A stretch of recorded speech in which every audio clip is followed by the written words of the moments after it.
Hello, boys and girls. Nice to see you again. Well, I'm going to read a Christmas story, and this Christmas story has a unicorn. This is the book. It's called The Christmas Unicorn. You can see the little girl here and the unicorn, and it looks like they're good friends.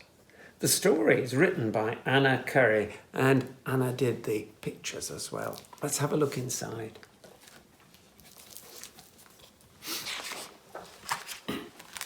Christmas unicorn. Oh, look, this looks like the town, and here we've got the unicorn and a fox, and in the tree an owl. Snow on the ground.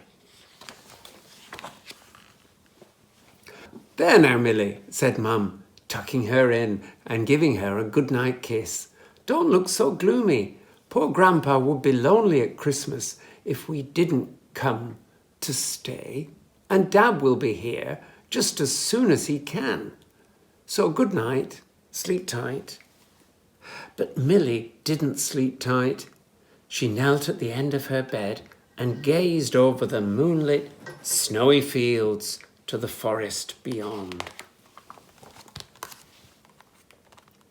From the shadow of the trees, an owl, a fox, and a unicorn looked out.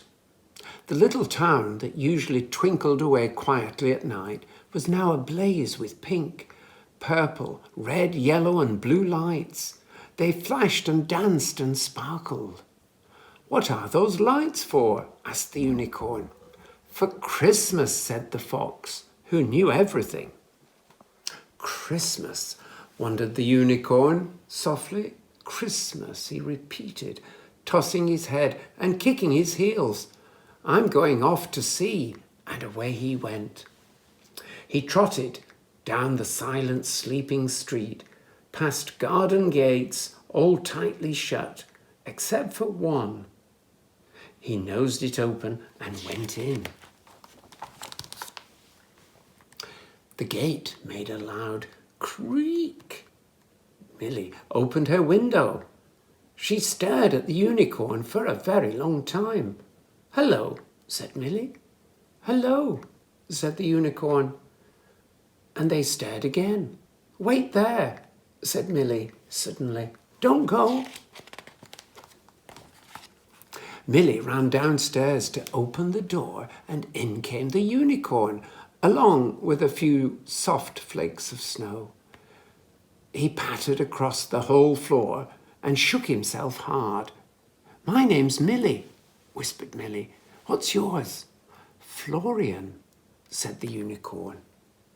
"I'm staying at Grandpa's house," said Millie, stroking Florian's soft, silky tail.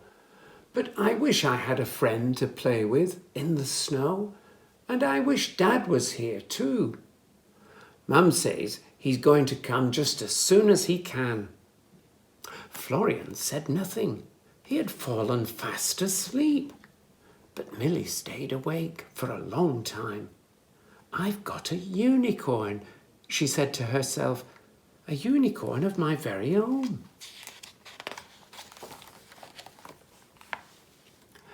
"I've got a unicorn," Millie announced the next morning. "Have you?" said Mum. "That's nice." "Would he like some breakfast?" asked Grandpa politely, offering Florian a slice of toast. Florian liked toast and jam and muesli. Grandpa coughed gently. "Maybe a napkin?" he suggested. Millie tied one around Florian's neck and brushed away the crumbs. "Can we put up our decorations today?" she asked. "Of course," said Grandpa. They unpacked Christmas balls and paper chains and fairy lights, and Florian stamped on all the boxes to make sure nothing could get back in. Then everyone helped to decorate the Christmas tree. Florian sniffed at the branches and couldn't help nibbling them a little bit.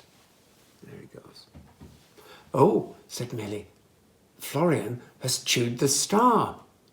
"That won't do at all," said Grandpa. I think we should go to the Christmas market to buy a new one.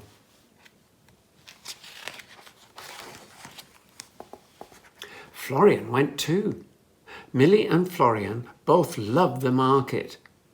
There were stalls selling gingerbread and biscuits, toys and candles, and even little wooden Santa Clauses.